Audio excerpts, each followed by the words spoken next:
Well, the issues underlying sustainability reporting, like climate, like biodiversity, are all in themselves really important and really urgent. And so what we really don't need is a whole lot of different jurisdictions, different public sector entities doing their own development of how to report on these issues and not to learn from what other people are doing. So research which pulls together what's happening in public sectors around the world is really very valuable. It just saves a lot of time and it enables us to move quickly towards reporting which is relatively consistent, is highly relevant, and really tells us what's happening in this critical area. IFAC is very supportive of CIPFA's research on sustainability reporting because a priority area of focus for us and for the global accountancy profession is around supporting a transparent and accountable public sector. And I do think that going forward, public sector accountability and trust will hinge on both financial and non-financial reporting. There have been developments lately around sustainability reporting in the private sector and a lot of momentum there, but perhaps less of an understanding of developments in the public sector. So IFAC very much welcomes CIPFA's research as a way of bringing attention to and advancing this important conversation in the public sector.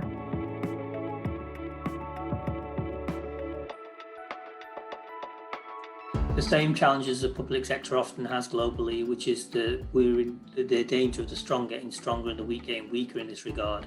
To make sure that we pitch the ambition to those who can, not to those who are the ones thinking about it, the boundaries and the horizons of our environment and our professions. So we need to be realistic, and we need to make sure that we can bring everyone along and we don't leave anyone behind, which is the principles behind sustainability as well. The pace and focus of reporting sustainability information will be driven by specific information demands from specific stakeholder groups. In the private sector, we've seen there's been a strong investor demand. In the public sector, the question is, where is the demand coming from?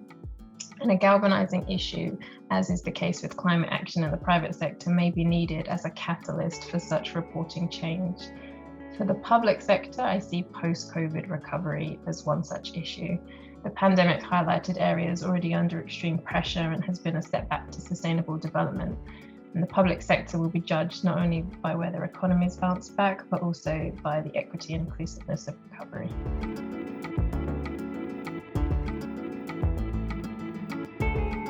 What I hope it achieves is a better understanding of what is already happening, and we need to be clear that really quite a lot is happening. So if we can understand and have a really good sense of what other governments are currently doing, we don't need to replicate the learning process.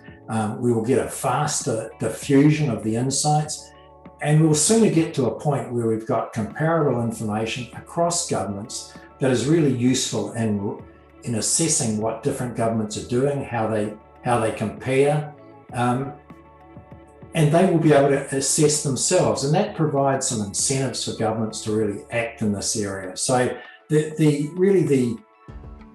ultimate aim of sustainability reporting is to improve sustainability performance and do that by getting better decision making in this field. I really hope it allows for a proper discussion rather than a competition between different groups and areas. I hope we can actually work together and collaborate rather than compete, and produce a narrative that starts that dialogue and involves citizens, involves everybody, not just those who are the practitioners. This research is an extremely helpful benchmarking exercise to understand current practices around the world in terms of sustainability reporting. I hope it helps raise awareness of the importance of broader performance measurement and reporting, and contributes to a global dialogue to consider how reporting of sustainability-related information can further develop in the public sector, where lessons can be learned from leading jurisdictions, and to better understand priority focus areas and challenges specific to the public sector.